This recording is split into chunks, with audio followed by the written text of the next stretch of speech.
بسم اللہ الرحمن الرحیم۔ السلام علیکم۔ ایران کے عظیم لیڈر، ایران کے سپریم لیڈر آیت اللہ العظمیٰ سید علی خامنائی کی شہادت کے بعد ان کی تدفین کا مرحلہ جو ہے ابھی مکمل نہیں ہو سکا، اور پھر ایرانی گورنمنٹ نے یہ اعلان کیا ہے کہ ان کی تدفین کا عمل جو ہے وہ 6 جولائی کو انجام دیا جائے گا، جس میں دنیا بھر سے جو لوگ ہیں وہ اس میں شرکت کریں گے۔ اس کے علاوہ جو ایران سے ایک بہت بڑی تعداد مختلف شہروں میں بسنے والی، وہ بھی رہبر شہید سید علی خامنائی کے جنازے میں شرکت کرے گی۔ رہبر شہید آیت اللہ العظمیٰ سید علی خامنائی کے نماز جنازہ کے حوالے سے ان کی پھر تدفین بھی کی جائے گی۔ اس حوالے سے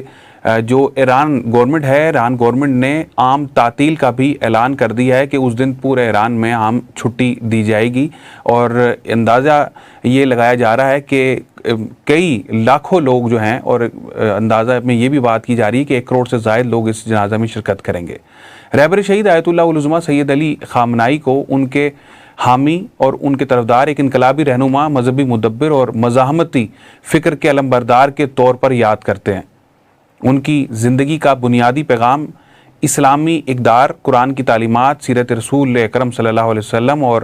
مکتب اہل بیت علیہ السلام سے وابستگی پر قائم تھا۔ امام خمینی اور رہبر شہید دونوں کے پیروکاروں کے نزدیک ان کی جدوجہد کا مقصد ایک ایسے اسلامی معاشرے کا قیام تھا جو عدل، آزادی، خود مختاری اور الہی اصولوں پر استوار ہو۔ اسی لیے ان کی شہادت اور ان کے جو جنازہ ہے صرف ایک تاریخی واقعہ نہیں بلکہ ایک فکری پیغام بھی ہے۔ یعنی جو شہید کا نماز جنازہ ہے وہ ایک فکری پیغام بھی دے رہا ہے۔ وہ فکری پیغام کیا ہے کہ نظریات، اقدار اور اصول اپنی قیادت کرنے والی شخصیات کے بعد بھی زندہ رہتے ہیں۔ رہبر شہید آیت اللہ العظمیٰ سید علی خامنائی کا نماز جنازہ ایک عظیم قومی اور عوامی اجتماع کی صورت اختیار کر رہی ہے۔ اس اجتماع میں شریک ہونے والے افراد کی تعداد، ان کے جذبات اور ان کی وابستگی اس امر کی عکاسی کرے گی کہ کسی شخصیت کے اثرات صرف اس کی زندگی تک محدود نہیں ہوتے، کہ اگر وہ زندہ ہے تو اس کے اثرات تب تک ہی محدود ہیں، بلکہ اس کے افکار، خدمات، نظریات، جدوجہد بھی معاشروں میں اپنا اثر قائم رکھتے ہیں۔ دنیا کے مختلف خطوں سے لوگ اسلامی جمہوریہ ایران پہنچ کر نماز جنازہ میں شرکت اور خراج عقیدت پیش کرنے کی خواہش رکھتے ہیں، اور ایران کے مختلف طبقات کی شرکت عقیدت، احترام اور ایک فکری وابستگی کے اظہار کے طور پر دیکھی جا رہی ہے۔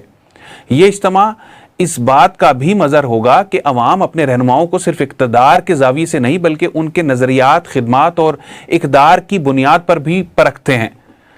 زمانہ حال میں عالم اسلام کی سیاسی، مذہبی اور انقلابی تاریخ کا اگر جائزہ لیا جائے تو رہبر شہید آیت اللہ العظمیٰ سید علی خامنائی کی شخصیت ایک منفرد مقام کی حامل نظر آتی ہے۔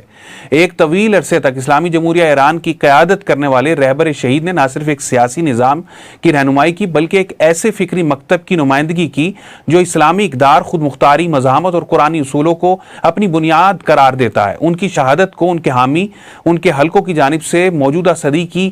بڑی شہادتوں میں شمار کیا جا رہا ہے۔ یہ واقعہ جو کہ رہبر شہید کی شہادت کا ہوا ایک عظیم سیاسی و مذہبی شخصیت کے فقدان کا ثانیہ نہیں بلکہ ایک ایسے فکری سفر کا اہم مرحلہ بھی ہے جس کے اثرات آنے والی نسلوں تک محسوس کیے جائیں گے۔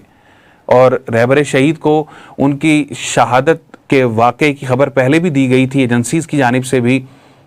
اور علی لاریجانی کی جانب سے بھی جو کہ ایران کی سیکیورٹی انٹیلیجنس کے سربراہ تھے، ان کی جانب سے بھی انہیں کہا گیا تھا کہ آپ فوری طور پر منتقل ہو جائیں، ہمیں مصدقہ اطلاعات ہیں کہ اس جگہ کو ٹارگٹ کیا جانے والا ہے۔ لیکن اس کے باوجود بھی رہبر شہید نے منع کر دیا کہ میں اس قوم میں رہ کر دشمن کے خلاف جو ہے پیچھے نہیں ہٹوں گا اور جدوجہد جاری رکھوں گا۔ اور رہبر شہید کی سیاسی زندگی کا بنیادی محور ہے وہ اسلامی نظام اور ولایت پر مبنی حکمرانی کا تصور تھا۔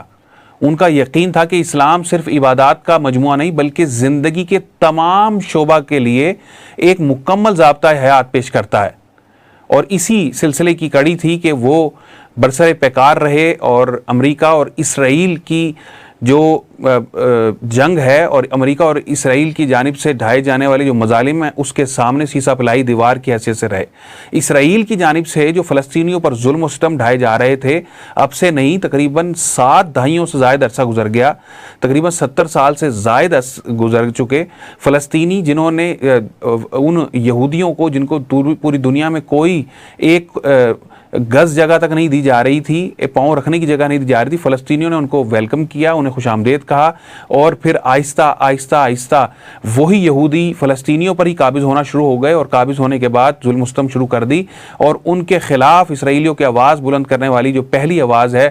یقیناً مختلف ممالک نے کی, لیکن جو عملی طور پر ایران کھل کر سامنے آیا اور فلسطینیوں کے حقوق کا لمبردار بنا, اور یہی پھر جنگ کا سلسلہ جاری رہا جس میں امام خامنائی نے بڑی جو ہے مدبرانہ سوچ اپنائی, اور امام خمینی صاحب نے بھی اس کی بنیاد رکھی کہ فلسطینیوں کی آزادی جو ہے وہ یقینی طور پر ہونی چاہیے اور فلسطین کا ہر صورت میں ساتھ دینا چاہیے. یہ صورتحال تھی جس میں کہ آپ کو آگاہ کیا کہ نماز جنازہ جو ہے وہ 6 جولائی کو ایران میں ادا کیا جائے گا. اور پاکستان سے وزیر اعظم جو ہیں, پاکستان کے وزیر اعظم میاں محمد شہباز شریف اور اس کے علاوہ کئی وزراء اور اعلیٰ قیادت بھی اس میں شرکت کی خواہاں ہے, اور امکان ظاہر کیا جا رہا ہے کہ وزیر اعظم پاکستان شہباز شریف بھی اس نماز جنازہ میں شرکت کے لیے پاکستان سے تشریف لے کے جائیں گے, اور ملک بھر سے مختلف شخصیات بھی جانے کے امکانات موجود ہیں, اور اس طرح دنیا بھر کے مختلف ممالک سے بھی لوگ شہید لیڈر کے نماز جنازہ میں شرکت کے لیے ایران پہنچنے کی اطلاعات جو ہیں وہ موصول ہو رہی ہیں, اور 6 جولائی کو ایک بڑی تعداد میں نماز جنازہ ادا کیا جائے گا, اور اس کے بعد پھر ان کی تدفین کا مرحلہ بھی مکمل کیا جائے گا. اجلال حیدر زیدی کو یہاں سے اجازت دیجیے. اللہ حافظ.